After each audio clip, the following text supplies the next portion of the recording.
अध्यक्ष महोदय, मेरा ये प्रश्न दो भागों में है। एक तो ये कि पिछले बजट सत्र में भी जिस दिन मुख्यमंत्री महोदय नहीं थे, उप मुख्यमंत्री महोदय ने जो बंद किए संस्थान और खोले गए संस्थान का प्रश्न आया था, उस पर जवाब दिया था। मैंने एक सप्लीमेंट्री के माध्यम से ये पूछा था कि इन्होंने बहुत से संस्थान ऐसे खोले हैं जिनके लिए पूरी बिल्डिंग बनना या पूरी बजट का प्रावधान नहीं है, सिर्फ टोकन बजट देकर। तो मैंने कहा था हमारे स्वारघाट डिग्री कॉलेज में भी जो पिछली सरकार के समय खुला था, उसमें भी पोस्टें क्रिएट थी, बजट का प्रावधान था, उसके बावजूद इस सरकार ने बंद किया।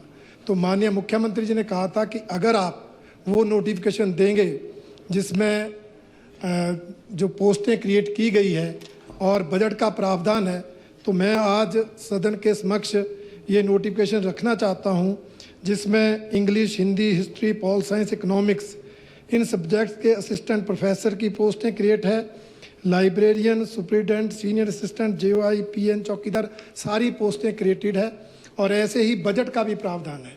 उसके बावजूद वर्तमान सरकार ने इस कॉलेज को बंद किया।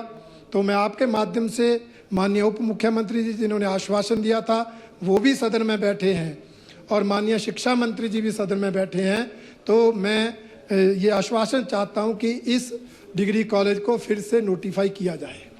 नंबर एक। नंबर दो, अध्यक्ष महोदय, हमारे श्री नैना देवी जी विधानसभा क्षेत्र में 2 डिग्री कॉलेज, श्री नैना देवी जी और जुखाला, ये 2 डिग्री कॉलेज पहले से चलते हैं। इसके लिए जो नैना देवी कॉलेज में बिल्डिंग के लिए 2,44,33,000 के बजट का प्रावधान था। उसी तरह डिग्री कॉलेज जुखाला में मल्टीपर्पज़ हॉल बनाने के लिए 1,30,00,000 रुपए के बजट का प्रावधान था। परंतु अध्यक्ष महोदय, हैरानी की बात है कि कुछ दिन पहले 20 अगस्त को ही एक नोटिफिकेशन जारी करके इन दोनों कॉलेजों के फंड को डाइवर्ट किया गया। नैना देवी कॉलेज के 2,44,33,000 में से 2,43,000 रुपये और जुखाला के लिए जो स्वीकृत थे 1,30,00,000, उसमें से 1,29,00,000 रुपये उप मुख्यमंत्री जी अपने डिग्री कॉलेज हरोली के लिए ले गए। कुछ दिन पहले ये मेरे विधानसभा क्षेत्र में आए थे, कुछ देकर तो गए नहीं, ये हमारा 4.25 करोड़ रुपए लेकर चले गए।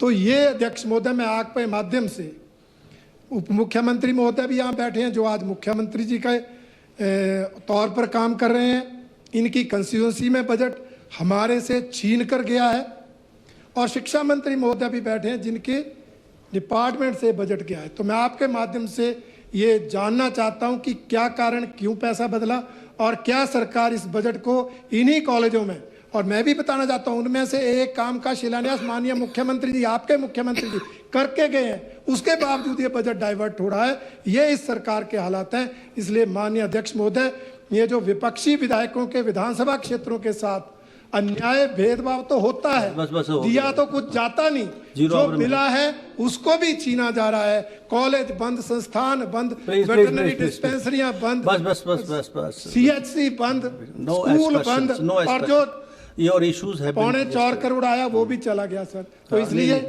ये दोनों बातें मैं माननीय, चाहे उप मुख्यमंत्री जवाब दें चाहे शिक्षा मंत्री जवाब दें। माननीय शिक्षा मंत्री महोदय।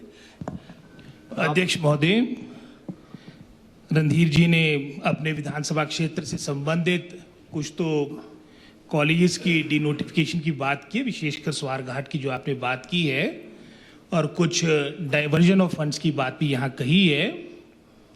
जहाँ तक कॉलेजेस नए खोलने की बात आती है, वर्तमान में लगभग पूरे प्रदेश में लगभग मैंने 20 की संख्या पीछे दी थी, 27 आपके ऐसे कॉलेजेस हैं जहां पर इनरोलमेंट 100 से कम हो चुकी है। मैं आ रहा हूं, और साथ ही साथ मैं समझता हूं कि एक सैचुरेटिंग पॉइंट पे हमारी कॉलेजेस की स्थिति बन चुकी है। 6-7 हमने कॉलेजेस नोटिफाई भी कर दिए थे, लेकिन वहां पर भी 0 इनरोलमेंट के कारण वो डी नोटिफाई किए हैं।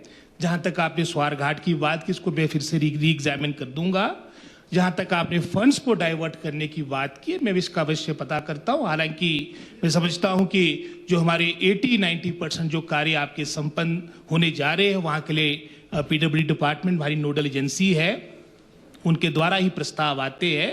लेकिन जो विशेष रूप से आपने 2 कॉलेजेस की बात मेरे संज्ञान में लाई है, इसमें जो बेस्ट पॉसिबल हो सकता है वो डिपार्टमेंट अवश्य करेगा। Thank you. नेक्स्ट